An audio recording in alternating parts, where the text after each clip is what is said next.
Assalamualaikum warahmatullahi wabarakatuh. Alhamdulillahi rabbil alamin. Wassalatu wassalamu ala ashrafil anbiya'i wal mursalin Sayyidina wa maulana Muhammadin wa ala alihi wa sahbihi ajma'in. Amma ba'd. Ayyuhal ikhwa wal akhwat, azzani wa azzakumullah. Kita bertemu kembali di malam Sabtu untuk mengkaji pembahasan tafsir Jalalain karya Imam Jalaluddin As-Suyuti dan Jalaluddin Al-Mahalli. Ya, pada pertemuan sebelumnya kita selesai dari ayat yang ke-6, yaitu firman Allah Ta'ala, ya ayyuhalladzina amanu in ja'akum fasiqum binaba'in fatabayyanu an tusibu qauman bijahalatin fatusbihu ala ma fa'altum nadimin. Hai orang-orang beriman, jika datang kepada kalian orang fasik, jika datang kepada kalian seorang fasik membawa berita, maka tabayyunlah, telitilah, cek dan diceklah agar kalian tidak mencelakakan suatu kaum karena ketidaktahuan, sehingga akhirnya kalian pun menyesali apa yang kalian lakukan. Nah, ini terakhir kita sudah sampai sini kan. Artinya ayat ini menunjukkan perintah bagi kita, kalau ada orang fasik membawa berita, sikap kita apa? Tabayun, jangan langsung terima dan juga jangan langsung tolak. Ini orang fasik. Adapun orang kadzib, pendusta, nggak apa-apa langsung tolak. Kalau orang jujur, langsung terima ya. Kecuali kalau ada dua kabar dari dua orang jujur yang saling bertentangan, baru kita tabayun, cek dan dicek ya. Tapi kalau misalkan orang jujur ini memberikan kabar dan kabarnya tidak disalahkan oleh orang jujur yang lain, maka sikap kita apa? Terima saja, nggak perlu dicek lagi Bapak ya. Artinya Islam ini agama yang menekankan kehati-hatian dalam menerima kabar dan menyebarkan kabar. Jadi tidak sembarang ada berita langsung kita sebarkan, kita upload di Instagram, Facebook, TikTok dan semacamnya. Tidak boleh ya. Kita cek dan dicek. Ya, apalagi kalau udah menyangkut kehormatan seseorang atau menyangkut keamanan masyarakat. Jadi jangan kita mudah-mudahan menyebarkan kabar hoax misalnya gitu ya. Itu dosa besar Bapak ya. Itulah faidah yang bisa kita petik dari ayat ke-6 ya pada pertemuan sebelumnya. Nah, sekarang kita masuk saja ayat yang ke-7. A'udzu billahi minasyaitonir rajim. Wa'lamu anna fikum Rasulullah law yuti'ukum fi katsirin minal amri la'anittum walakinna Allaha habbaba ilaikumul imana wa zayyanahu fi qulubikum wa karraha ilaikumul kufra wal fusuqa wal isyan ulaika humur rasyidun fadlan minallahi wa ni'mah wallahu alimun hakim. Ya, kita dari ayat 7 sampai 8. Wa'lamu anna fikum Rasulullah. Ketahuilah di tengah kalian ada Rasulullah. Lau yuti'ukum fi katsirin minal amri la'anittum. Kalau ia menuruti kalian dalam banyak perkara, kalau dia menuruti kalian dalam banyak perkara, niscaya kalian kesusahan. Walakinnallaha habbaba ilaikumul iman. Akan tetapi Allah menjadikan iman dicintai oleh kalian. Wa zayyanahu fi qulubikum, dan dia hias-hiasi iman itu di hati kalian. Wa karraha ilaikumul kufra wal fusuqa wal isyan, dan dia menjadikan kekafiran, kefasikan, kedurhakaan dibenci oleh kalian. Dia menjadikan kalian benci kepada kekafiran, kefasikan, dan kedurhakaan, kemaksiatan. Ulaika humur rasyidun, mereka itulah orang-orang yang lurus. Fadlam minallahi wa ni'mah, sebagai karunia dan nikmat, sebagai karunia dari Allah dan nikmat darinya. Wallahu alimun hakim, dan Allah maha mengetahui lagi maha bijaksana. Nah, ini Bapak ya. Jadi terjemahannya, ketahuilah di tengah kalian ada Rasulullah, kalau ia menuruti kalian dalam banyak perkara, niscaya susahlah kalian. Akan tetapi Allah menjadikan kalian cinta kepada keimanan dan menghias-hiasi itu di hati kalian. Dan Dia telah menjadikan kalian benci kepada kekafiran, kefasikan, dan kemaksiatan.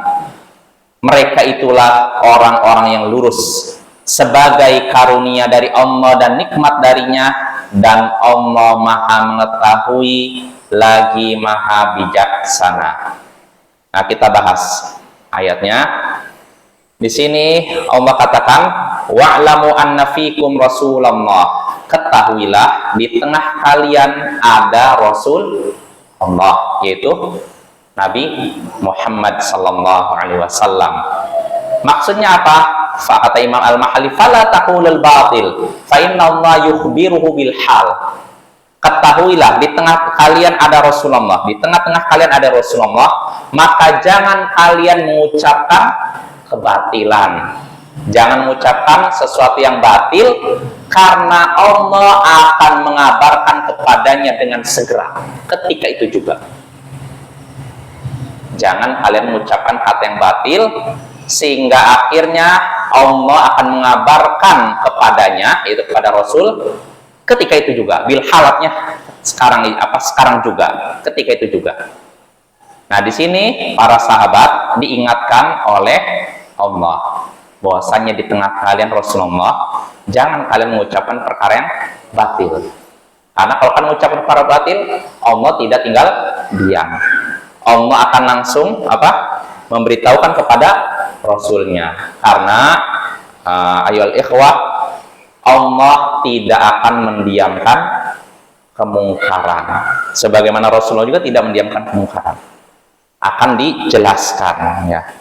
Makanya ini dalil yang disebutkan oleh para fuqaha usul fikih, perbuatan apapun yang di zaman Rasulullah, maka itu bisa praktekkan, kecuali kalau ada pengingkaran.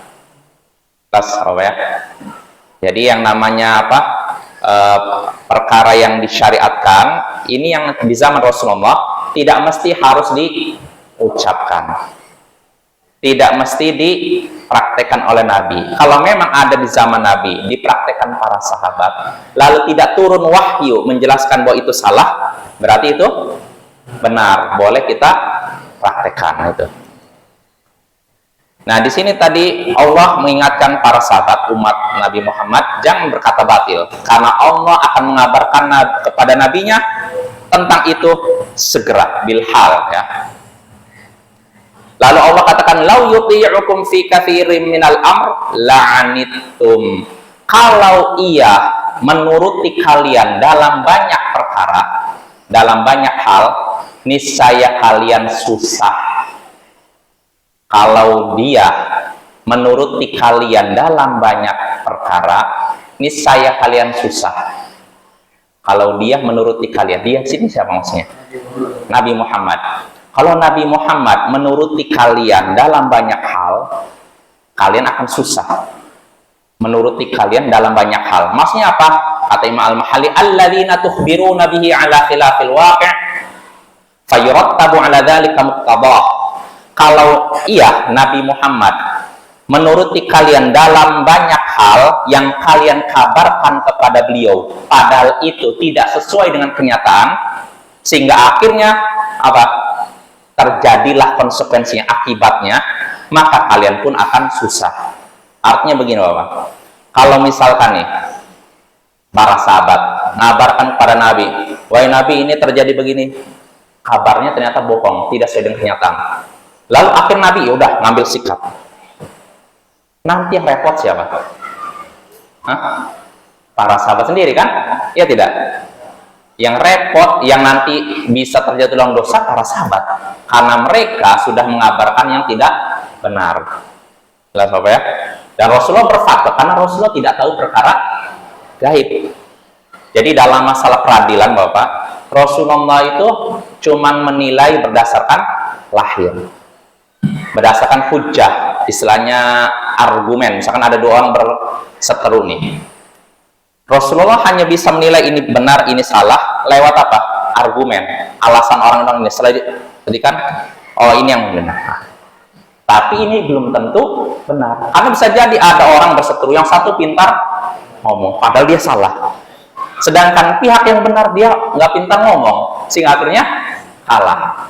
Nah, kata Nabi, siapa yang aku putuskan benar padahal salah, jangan ambil apa keputusan tersebut.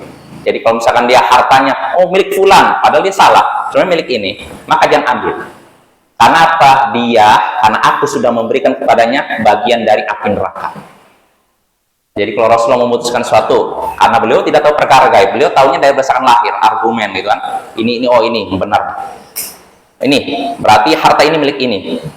Padahal dia yang salah. Ini yang benar. Karena dia nggak pintar ngomong, akhirnya Rasulullah memutuskan untuk si ini. Maka kata Nabi, kalau kenyataan seperti itu jangan ambil. Karena apa? Aku sudah memberikan kepadanya potongan api neraka. Nah itu Bapak ya. Jadi jangan sampai para sahabat umat Nabi Muhammad mengabarkan kepada Nabi kabar yang tidak benar, karena nanti yang repot siapa? Mereka sendiri ya. Di sini kata Imam Al-Mahalli, la'anitum. Jadi kalau ia menuruti kalian dalam banyak hal, niscaya kalian susah, mengalami kesusahan. Maksudnya apa? La'afimtum dunahu. Kalian akan terjatuh dalam dosa. Ya, itu apa ya? Kenapa dosa? Dosa di hadapan Nabi, ithmat tasabbubi ilal murattab. Karena dosa apa? Sudah menyebabkan sesuatu. Dia menjadi penyebab sesuatu yang salah. Jadi misalkan gini, contohnya yang sudah kita bahas, kisah ketika siapa? Al-Walid bin Uqbah ya, yang diutus ya kepada Banil Mustalik untuk apa? Ngambil zakat. Nah, karena dia punya konflik dengan Bani Mustalik di masa jahiliyah, dia takut. Kalau saya datang sana, bisa-bisa saya dipukul atau dibunuh. Akhirnya dia tidak jadi pergi ke sana, dia balik lagi, lalu mengabarkan kepada Nabi, Bani Mustalik tidak mau bayar zakat. Padahal dia belum sampai ke sana. Bahkan katanya mereka ingin membunuh aku. Ini kan kabar yang tidak benar kan? Nah, seandainya Rasulullah mengambil ucapan ini, apa yang terjadi? Kan Rasulullah ketika itu setelah dengar kabar ini, apa yang terjadi? Rasulullah bersiap-siap apa? Memerangi Banil Mustalik. Nah, kalau udah memerangi Banil Mustalik, ada korban tidak? Nah, nanti yang ikut kena dosa siapa? Ini nih yang ngabarkan. Jelas apa ya? Maka jangan berkata kepada Rasulullah mengabarkan yang tidak benar. Nanti yang ruginya, yang dosanya yang mengabarkan yang tidak benar itu apa ya? Soal jelas ya? Jadi jangan, kata Imam Al-Mahalli di sini, jangan berkata batil kepada Rasulullah, karena Allah akan mengabarkan kepada beliau, dan kalau beliau mau mengikuti semua yang mereka kabarkan dan itu tidak sesuai dengan kebenaran, tentu berakibat apa? Mereka akan terjatuh dalam dosa. Ya, gara-gara apa? Mengabarkan tidak benar. Karena akibat nanti ada orang yang dijatuhkan apa kehormatannya atau ditumpahkan darahnya. Jelas ya? Nah itu. Lalu Allah katakan tadi sini. Nah ya, jadi ketahuilah di tengah kalian ada Rasulullah, di tengah-tengah kalian ada Rasulullah. Kalau ia menuruti kalian dalam banyak perkara, niscaya kalian mengalami kesusahan. Nah, Syekh Muhammad bin Shalih Al-Utsaimin punya penafsiran yang beda. Beliau menyatakan seandainya ia menuruti kalian dalam banyak perkara, niscaya kalian susah. Susah di sini artinya susah. Kalau di sini Al-Mahalli menyatakan dosa. Kalau ia menuruti kalian dalam banyak perkara, dalam banyak perkara artinya sesuai keinginan mereka. Nanti yang susah kalian juga. Maksudnya apa? Kalau Imam Al-Mahalli kan nyatakan kalau para sahabat ngabarkan kabar yang apa? Tidak benar kan? Rasulullah ngambil sikap dari kabar tersebut. Nah, tapi kalau Syekh Muhammad bin Shalih Al-Utsaimin, kata beliau, maksudnya apa? Ya menuruti kemauan sahabat. Jadi apapun yang diinginkan sahabat, beliau turuti. Nanti akibatnya yang repot sahabat sendiri. Karena apa, Bapak? Apa yang diinginkan oleh para sahabat belum tentu baik. Sedangkan apa yang diputuskan oleh Rasulullah pasti baik. Jelas Bapak ya? Ya kita sendirilah. Kadang kita karena kurangnya ilmu kita, kadang kita mandang musibah itu rasa buruk sekali bagi saya. Nggak ada baiknya. Ini karena apa? Ininya akal kita yang lemah ya. Padahal di balik musibah ada berkah gitu loh, ada kebaikan. Nah, para sahabat menginginkan sesuatu, menurut mereka baik, padahal menurut Rasulullah belum tentu baik. Maka kalau Rasulullah menuruti semua kemauan para sahabatnya, tentu para sahabatlah yang akan susah. Contohnya apa? Syekh Muhammad bin Shalih Al-Utsaimin, beliau menyebutkan hadis ketika para sahabat ini kisah Qiyamul Lail. Jadi Rasulullah pernah ngimami Qiyamul Lail para sahabat. Ketika itu Qiyamul Lailnya tidak sampai sepanjang malam. Cuma waktu mungkin setengah malam atau gimana. Nah, para sahabat ketika itu pengennya ditambah terus sampai akhir malam. Nah, apa sikap Rasulullah? Terima? Enggak. Kenapa kira-kira? Ya ini, kalau misalnya Rasulullah nuruti kemauan mereka, yaudah Qiyamul Lail setiap hari dari selesai Isya sampai subuh, selesai Isya sampai subuh. Apa yang terjadi nanti? Siapa yang repot? Kalau Rasulullah orangnya kuat, tapi para sahabat imannya tidak sama dengan Rasulullah. Nanti ujung-ujungnya mereka capek, rasa letih, sholat malam lama sekali. Nah ini, para sahabat menginginkan kebaikan, tapi Rasulullah lebih mengerti mana yang lebih baik ya. Jadi Rasulullah tidak nuruti kemauan mereka. Jelas Bapak ya. Dan ini juga termasuk kisah tentang 3 orang sahabat yang datang ke rumah-rumah istri Nabi, lalu bertanya tentang ibadahnya Nabi. Dijelaskan oleh istri Nabi, oh Nabi itu beliau kalau ini malam tidur lalu sholat, setelah itu beliau istirahat lalu sholat subuh.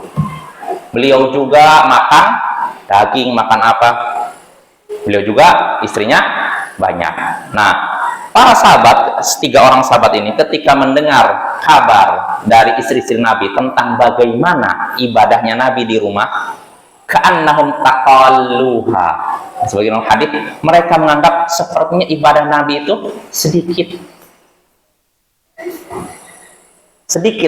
kayaknya sedikit ya. Mereka pengennya apa yang dibayangkan oleh mereka ibadahnya Nabi itu banyak, full, tapi kok sedikit ya. Nabi kok malam tidur, bukannya sholat semalam suntuk. Kenapa ini? Akhirnya mereka berkata, aina nahnu minan Nabi, di mana kita dibandingkan Nabi? Kalau Nabi wajar, kenapa ibadahnya sedikit? Karena sudah diampuni. Nah ini perasaan para sahabat. Mereka nganggap yang baik itu sholat semalam suntuk, terus puasa setiap hari, lalu tidak menikah sama sekali. Mereka menganggap itu baik gitu.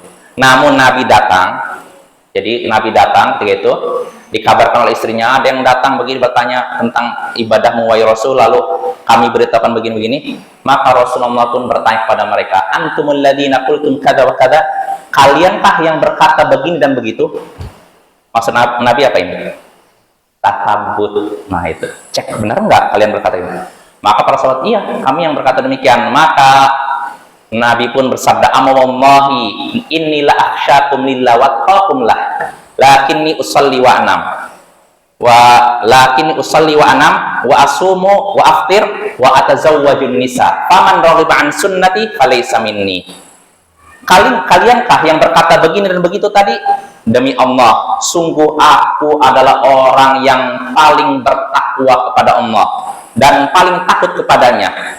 Akan tetapi walaupun begitu, walaupun aku orang yang paling bertakwa, paling takut kepada Allah, aku sholat dan aku juga tidur. Aku berpuasa, aku juga buka.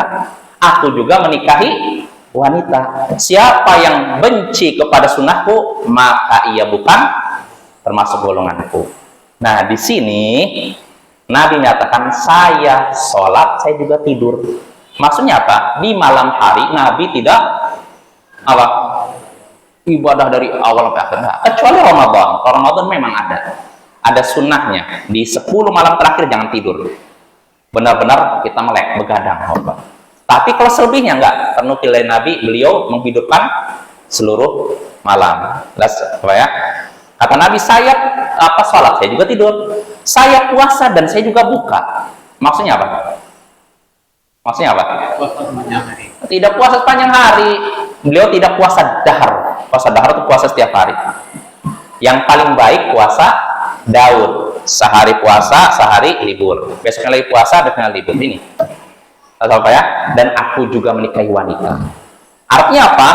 Sahabat yang 3 ini menganggap, wah, yang bagus nggak usah nikah, saya ibadah fokus. Nah, ini kan anggapan mereka kan. Seandainya Rasulullah mengikuti kemauan mereka, mengizinkan kemauan mereka, apa yang terjadi? Yang repot siapa? Mereka sendiri. Makanya Rasulullah ingkari itu apa ya? Nah, ini penjelasan dari Syekh Muhammad bin Shalih Al-Utsaimin. Artinya Rasulullah itu lebih mengerti, lebih tahu tentang kebaikan daripada para sahabatnya dan lebih tahu tentang kebaikan daripada kita. Jelas apa ya? Padahal para sahabat kan orang berilmu kan rata-rata kan. Tapi walaupun begitu, tentu saja keilmuan mereka tidak sebanding dengan ilmuwan Rasulullah. Kadang mereka menganggap ini baik, padahal sebenarnya kurang baik. Ya, maka Rasulullah lah yang lebih tahu. Maka Bapak yang jadi patokan, makanya ucapan para ulama yang disebutkan oleh para ulama masyhur, ucapan Ibnu Mas'ud, al-iqtisadu fis sunnati khairun min ijtihadin fil bid'ah. Sedikit dalam sunnah lebih baik daripada sungguh-sungguh tapi bid'ah. Tidak ada contohnya. Kalau kita mengamalkan sunnah Nabi, walaupun sedikit itu lebih berkah Bapak, daripada banyak beramal tapi tidak ada contohnya dari Nabi. Sia-sia, sudah capek menghabiskan waktu, menghabiskan tenaga, nggak dapat pahala. Maka lebih bagus kita ikut sunnah walaupun sedikit. Yang penting istiqomah, sedikit tapi terus menerus. Jelas apa ya? Nah itu ya. Jadi yang jadi patokan sunnah Nabi ya, bukan keinginan kita, kemauan kita. Makanya kata Allah, kalau Nabi menuruti kemauan para sahabat dalam banyak hal, yang repot para sahabat sendiri. Karena nanti mereka merasa berat, sehingga akhirnya apa? Tidak istiqomah. Maka sebaik-baik amalan ada yang sesuai dengan sunnah Nabi dan sedikit tapi ini. Makanya Aisyah pernah ditanya apa Nabi? Aisyah mengabarkan Nabi pernah ditanya ayul a'mali ahabbu ilallah, amalan apakah yang paling dicintai oleh Allah? Artinya amalan itu banyak, semuanya dicintai oleh Allah, amal soleh yang maksudnya kan. Tapi mana yang paling cintai? Maka kata Nabi apa? Adwamuha wa infal. Amalan yang paling dicintai adalah yang terus menerus walaupun sedikit sesuai dengan sunnah. Itu nggak apa-apa, itu berkah daripada banyak beramal tapi nggak ada contohnya dari Nabi ya. Nah itu Bapak ya. Jadi kita kembali lagi, ketahuilah di tengah-tengah kalian ada Rasulullah. Kalau ia menuruti kalian dalam banyak perkara, niscaya kalian mengalami kesusahan. Walakinnallaha habbaba ilaikumul iman wa zayyanahu fi qulubikum. Akan tetapi Allah menjadikan kalian cinta kepada iman dan Dia hias-hiasi iman itu di hati kalian. Nah, ini menyadarkan kita Bapak, ketika kita saya suka dengan iman, saya suka dengan ibadah. Ini bukan karena kehebatan kita. Kita suka ibadah, suka beramal bukan karena kehebatan kita, bukan karena kesolehan kita, tapi karena Allah menjadikan kita apa? Suka dengan ibadah, suka dengan amal soleh. Maka jangan sombong ya. Kita udah belajar, saya udah banyak mengamalkan sunnah, jangan sombong. Kita bisa mengamalkan sunnah, cinta dengan amalan sunnah bukan karena kesolehan kita, enggak. Tapi karena Allah lah yang menjadikan kita, nah ini, cinta kepada sunnah. Makanya ahlu sunnah, Bapak, selalu tawadu, rendah hati. Jadi menempatkan saudara-saudaranya seiman tuh dalam posisi yang sama, tidak di bawah. Walaupun pelaku maksiat. Kalau kita merasa lebih baik, nah itu namanya kibar, sombong. Jadi tempatkan pelaku maksiat sama seperti kita. Kita nggak merasa diri kita lebih baik. Tapi bukan berarti kita diamkan kesalahannya, tetap kita tegur. Tapi kita tempatkan dia sama dengan kita. Bahkan kita katakan dia bisa jadi lebih baik daripada kita. Dia maksiat betul, dosa. Tapi bisa jadi ada amalan hatinya yang mengangkat derajatnya di sisi Allah. Dan ternyata kita tidak punya amalan hati tersebut. Nah ini Bapak ya. Jadi harus selalu tawadhu, rendah hati. Jadi makin banyak ngaji, makin lama ngaji, bukan makin membusungkan dada Bapak, tapi harus makin rendah hati ya. Ya, jadi itu ya, itu fungsinya belajar, taklim itu bukan sekedar menampung maklumat, menampung apa? Pengetahuan, enggak, bukan itu. Tujuan kita belajar bukan cuma mengumpulkan pengetahuan sini Bapak, tapi untuk diapakan? Diamalkan. Itu fungsinya sebenarnya. Maka jangan sampai kita cuma belajar dikumpulkan di sini aja. Amal yang paling penting ya. Amal dan amal. Dan setelah diamalkan disampaikan. Nah, kita kembali lagi. Allah katakan akan tetapi Allah menjadikan kalian cinta kepada keimanan dan Dia hias-hiasi itu di hati kalian. Artinya Allah menjadikan iman itu dihias-hiasi di hati kalian. Terasa indah. Nah ini Allah ya yang melakukan demikian. Wa karraha ilaikumul kufra wal fusuqa wal isyan. Dan dia juga, Allah juga menjadikan kalian benci kepada kekafiran, kefasikan dan kemaksiatan. Jadi ketika kita saya benci dengan orang kafir ini, itu karena Allah menjadikan kita benci kepada itu. Oh saya benci dengan maksiat ini. Itu karena apa? Allah menjadikan kita benci kepada kemaksiatan tersebut ya. Sekali lagi ini karunia dari Allah. Allah katakan orang yang demikian ulaika humur rasyidun. Mereka itulah orang-orang yang lurus. Ar-rasyidun ats-tsabituna ala dinihim, yaitu orang-orang yang teguh di atas agama mereka. Orang yang apa?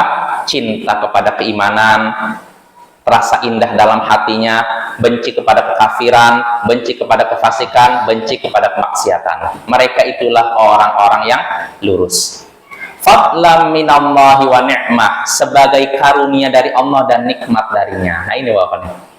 Jadi ketika kita nih, saya nggak suka dengan syirik, saya suka dengan tauhid. Saya nggak suka dengan bid'ah, saya suka dengan sunnah. Saya nggak suka dengan maksiat, saya suka dengan perbuatan taat. Ini semua karunia dari Allah, nikmat dari Allah. Nah ini lihat tuh, supaya kita sadar bahwa ini bukan karena kesolehan kita, bukan karena hati kita yang baik. Oh, kan hati saya baik, makanya saya tidak suka apa maksiat. Enggak. Ini karena Allah nolong kita sehingga kita tidak suka dengan maksiat, ya. Wallahu alimun hakim, dan Allah maha mengetahui lagi maha bijaksana. Kata Imam Al-Mahalli, wallahu alimun bihim, Allah maha mengetahui mereka. Mereka itu siapa? Orang-orang tadi ya. Hakim, maha bijaksana fi in'amihi alaihim, Allah maha bijaksana dalam pemberian nikmat yang dia berikan kepada mereka. Bijak artinya dalam pemberian nikmat kepada hamba-hambanya, Allah itu bijak, diberikan karena ada sebab, tujuan dan hikmahnya Bapak ya. Nah itulah dua ayat, dari ayat yang ke-6 sampai ayat ke-7 sampai ayat ke-8. Dari dua ayat ini kita bisa mengambil beberapa pelajaran, diantaranya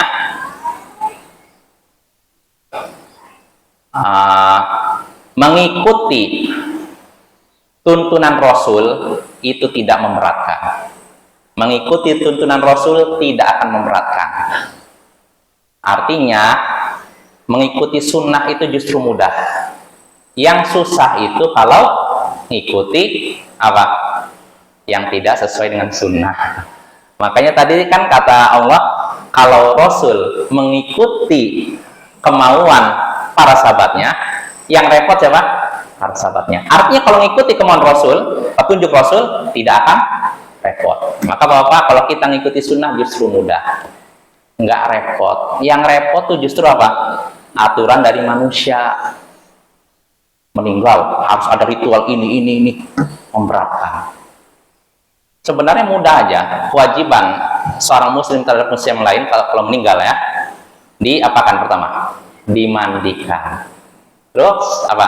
Dikafani, disolatkan, dikuburkan. Selesai. Ringan tidak? Ringan. Nggak menghabiskan energi, tidak menghabiskan biaya. Tapi kalau di beberapa daerah, waduh itu kalau ketika ada yang meninggal seakan-akan seperti ada pesta pernikahan. Betul tidak?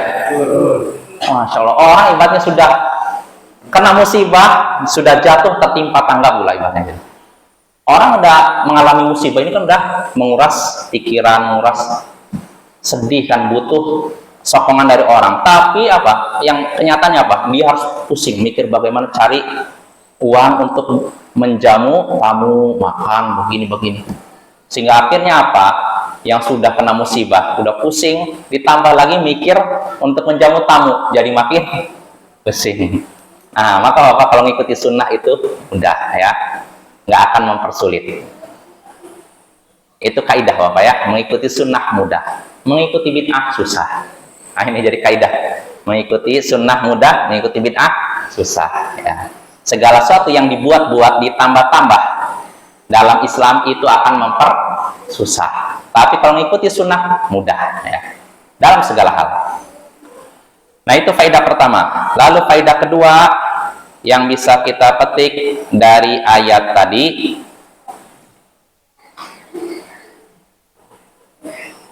kecintaan kita kepada keimanan ini karena Allah lah yang menjadikan demikian. Artinya Allah lah yang menjadikan kita cinta kepada keimanan, bukan karena kesolehan dan ketakwaan kita. Nah ini. Lalu faedah berikutnya juga, Allah lah yang menjadikan kita benci kepada kekafiran, kefasikan, dan kemaksiatan. Bukan karena kesolehan kita, bukan karena ketakwaan kita. Lalu faedah berikutnya yang bisa kita petik dari ayat tadi, faedah terakhir, segala yang Allah takdirkan mengandung hikmah dan berdasarkan pengetahuannya. Allah katakan tadi setelah menyebutkan ayat tadi, Allah sudah menjadikan orang-orang beriman cinta kepada keimanan, dihias-hiasi dalam hati mereka. Allah juga menjadikan tadi apa? Mereka benci kepada kekafiran, kefasikan, kemaksiatan. Nah, Allah tutup dengan wallahu alimun hakim. Allah Maha tahu lagi Maha bijaksana. Artinya apapun yang Allah takdirkan itu berdasarkan pengetahuannya dan mengandung hikmahnya, berdasarkan hikmahnya. Nah, ini Bapak, ini keyakinan Ahlus Sunnah wal Jamaah. Apapun yang Allah takdirkan pasti ada hikmahnya ya. Nah, itulah dua faidah yang bisa kita petik dari ayat ke-7 sampai ayat ke-8. Nah, sekarang kita masuk ayat berikutnya. Ayat yang penting Bapak ini, ayat ke-9 ya. A'udzubillahi minasyaitonirrajim. Wa in ta'ifatani minal mu'minina qatatalu fa aslihu bainahuma fa in baghat ihdahuma 'alal ukhra faqatilul lati tabghi hatta tafi'a ila amrillah fa in fa'at fa aslihu bainahuma bil 'adli wa aqsitu innallaha yuhibbul muqsitin. Innamal mu'minuna ikhwatun fa aslihu baina akhawaykum wattaqullaha la'allakum turhamun. Wa in ta'ifatani minal mu'minina iqtatalu fa aslihu bainahuma. Jika dua kelompok dari kalangan orang-orang beriman berperang, jika ada dua kelompok dari kalangan orang-orang beriman berperang, maka damaikanlah antara keduanya. Fa in baghat ihdahuma 'alal ukhra faqatilul lati tabghi hatta tafi'a ila amrillah. Kalau salah satu dari keduanya bersikap zalim, menzalimi pihak yang lain, maka perangilah pihak yang berbuat zalim ini sampai ia kembali kepada perintah Allah. Fa'il fa'at fa'aslihu bainahuma bil adli wa aqsitu. Kalau ternyata pihak yang berbuat zalim ini mau kembali kepada perintah Allah, maka damaikanlah antara keduanya dengan adil dan bersikap adillah. Innallaha yuhibbul muqsitin. Sesungguhnya Allah mencintai orang-orang yang berbuat adil. Hah? Apa? Yang mana tuh? Iya, kenapa? Zalim bagot artinya sewenang-wenang. Zalim. Apa? Di terjemahan terjemah apa? Bugot itu bisa diartikan pembangkang, bisa diartikan zalim, sewenang-wenang. Ini ada tiga makna Bapak ya. Bisa diartikan bugot itu Bapak pembangkang. Jadi misalkan ini pemerintah nih sudah memberikan aturan, tiba-tiba ada yang protes, nggak, kami nggak mau ya. Ini namanya bugot, pembangkang. Tapi bugot bagi di sini kan taberi, bisa juga artinya sewenang-wenang, bisa artinya kezaliman. Ya tergantung konteksnya.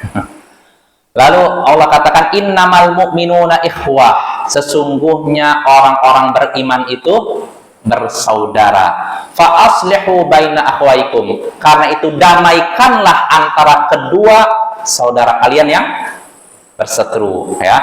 Wattaqullah, bertakwalah kalian kepada Allah, la'allakum turhamun, agar kalian dapat rahmat. Udah habis sini ya. Udah habis waktunya. Ya mungkin sampai sini, insyaallah pada pertemuan berikutnya kita lanjut ayat ke-9 dan ke-10. Subhanakallahumma bihamdik asyhadu an la ilaha illa anta astaghfiruka wa atubu ilaik. Assalamualaikum warahmatullahi wabarakatuh.